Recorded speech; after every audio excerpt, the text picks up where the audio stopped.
ଝାରସୁଗୁଡ଼ା ଜିଲ୍ଲାପାଳ କୁଣାଲ ମୋତିରାମ ଚୌହାନଙ୍କ ଅଧ୍ୟକ୍ଷତାରେ ଆଜି ଲଇକେରା ବ୍ଲକ ସମ୍ମିଳନୀ କକ୍ଷଠାରେ ଏକ ଯୁଗ୍ମ ଜନଶୁଣାଣି କାର୍ଯ୍ୟକ୍ରମ ଅନୁଷ୍ଠିତ ହୋଇଯାଇଛି। ଏହି ଶିବିରରେ ଜିଲ୍ଲାପାଳ ସେଠାକୁ ଆସିଥିବା ସ୍ଥାନୀୟ ଜନସାଧାରଣଙ୍କ ବିଭିନ୍ନ ମୌଳିକ ସମସ୍ୟା ଓ ଅଭିଯୋଗଗୁଡ଼ିକୁ ଶୁଣିବା ସଙ୍ଗେ ସଙ୍ଗେ ଲୋକଙ୍କ ପ୍ରତିଟି ସମସ୍ୟାର ତ୍ୱରିତ ସମାଧାନ ଉପରେ ସର୍ବାଧିକ ଗୁରୁତ୍ୱ ଦେଇଥିଲେ। ଏହି ଅବସରରେ ଜଣେ ଆର୍ଥିକ ଅନଗ୍ରସର ହିତାଧିକାରୀଙ୍କୁ ଜିଲ୍ଲା ରେଡ୍କ୍ରସ ପାଣ୍ଠିରୁ 20,000 ଟଙ୍କାର ଜରୁରୀକାଳୀନ ସହାୟତା ରାଶି ମଧ୍ୟ ପ୍ରଦାନ କରାଯାଇଥିଲା। ଆଜିର ଏହି ଯୁଗ୍ମ ଜନଶୁଣାଣି କାର୍ଯ୍ୟକ୍ରମରେ ମୋଟ 37 ଗୋଟି ଅଭିଯୋଗ ପତ୍ର ପଞ୍ଜୀକୃତ ହୋଇଥିଲା। ଏଥିମଧ୍ୟରୁ 25 ଗୋଟି ବ୍ୟକ୍ତିଗତ ସମସ୍ୟା ଭିତ୍ତିକ ହୋଇଥିବା ବେଳେ 12 ଗୋଟି ସାମୁଦାୟିକ ବା ଗୋଷ୍ଠୀଗତ ସମସ୍ୟା ସମ୍ବନ୍ଧୀୟ ଅଭିଯୋଗ ରହିଥିଲା।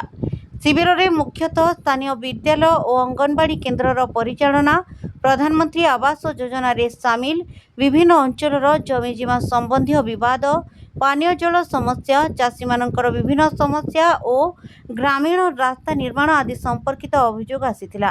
ଜିଲ୍ଲାପାଳ ଏହି ସମସ୍ତ ବିଷୟକୁ ଗମ୍ଭୀରତାର ସହ ଗ୍ରହଣ କରି ଉପସ୍ଥିତ ଥିବା ବିଭାଗୀୟ ଅଧିକାରୀମାନଙ୍କୁ ଆବଶ୍ୟକୀୟ କାର୍ଯ୍ୟାନୁଷ୍ଠାନ ଗ୍ରହଣ କରିବାକୁ ନିର୍ଦ୍ଦେଶ ଦେଇଥିଲେ।